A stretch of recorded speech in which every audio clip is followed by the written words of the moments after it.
हरवंश बालक का प्रादुर्भाव हुआ। आहा, नाम हरवंश रखा क्योंकि बड़े भैया ने कहा था कि तुम्हारा वंश हरि बढ़ा रहे हैं, इसलिए हरिवंश नाम रखना। तो उसी ग्राम में कुछ दिन निवास किए, क्योंकि जन्म वहीं हुआ था। कुछ दिन वहां रहने के बाद फिर आप वापस देववन चले गए।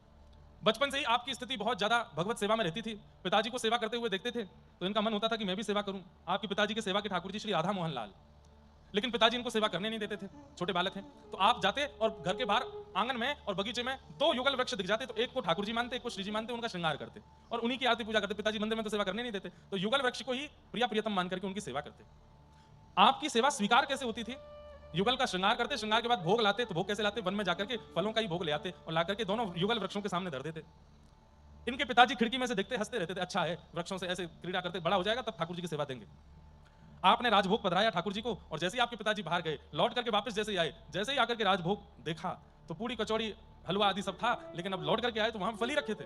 हरवंश बालक जो बाहर युगल वृक्षों को भोग लगाते, भीतर के ठाकुर जी की थाल में भी वही भोग उत्पन्न हो जाता, प्रकट हो जाता। ऐसी आपकी भजन की रीति। गांव के बालकों को पकड़ लेते, गोरा बालक दिखता उसको श्री जी बना देते, सांवला बालक दिखता उसको ठाकुर जी बना देते, उनको प्रिया प्रियतम बना करके स्वयं खूब आनंद से उनका श्रृंगार करते, नृत्य करते। गांव के लोग पकड़ पकड़ के बालकों को ले जाते, हे क्या करते हो, कहां श्रृंगार कराते, काजल वाजल लगवा के आ जाते हो। हरवंश बालक तैयार कर देता है। गांव के बच्चों को दूर रहने को कहा, उसके पास नहीं जाया करो, पता नहीं क्या करता है।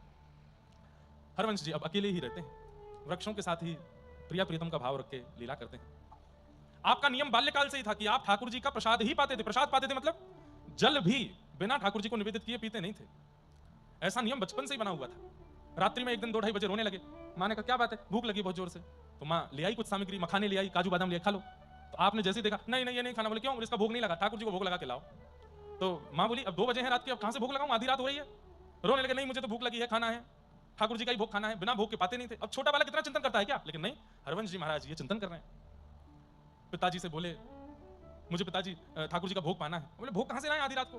तो राधा मोहन प्रभु जो अंदर विराजमान थे मंदिर में, दोनों ठाकुर जी उठ गए और ठाकुर जी किशोरी जी से कह रहे हैं, हरवंश बालक रो रहा है, भूख लगी है, प्यास लगी है, हमारा चरणामृत और हमारा अधरामृत ही वो पान करता है, क्या करें? तो किशोर जी बोले आप बताओ। बोले श्री जी एक काम करो, सेज से नीचे अपने पैर लटकाओ, छोटे छोटे ठाकुर जी का विग्रह है और वो दोनों प्रकट होकर के आपस में पैर नीचे लटकाओ। और श्री ठाकुर जी जल लेकर के आए, श्री जी के चरण धो रहे हैं और श्री जी के चरण धोने के बाद फिर अपने चरण भी धो रहे हैं और दोनों के चरण धो करके सुंदर अपनी प्रसादी जल तैयार कर लिया। बंटा भोग लेकर के आए, ठाकुर जी के पास एक भोग रखा रहता है, उसको खोल के कुछ श्री जी को खिलाया, स्वयं पाया 2 बजे रात में।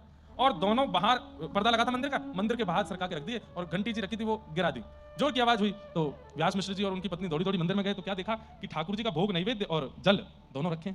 अरे हम भूल गए होंगे रात में उठाना, इसलिए बाहर रखे हैं, लेकिन वास्तविकता तो ठाकुर जी ने ही पधरा दिए थे कि हरवंश बालक को दे दिए जाए।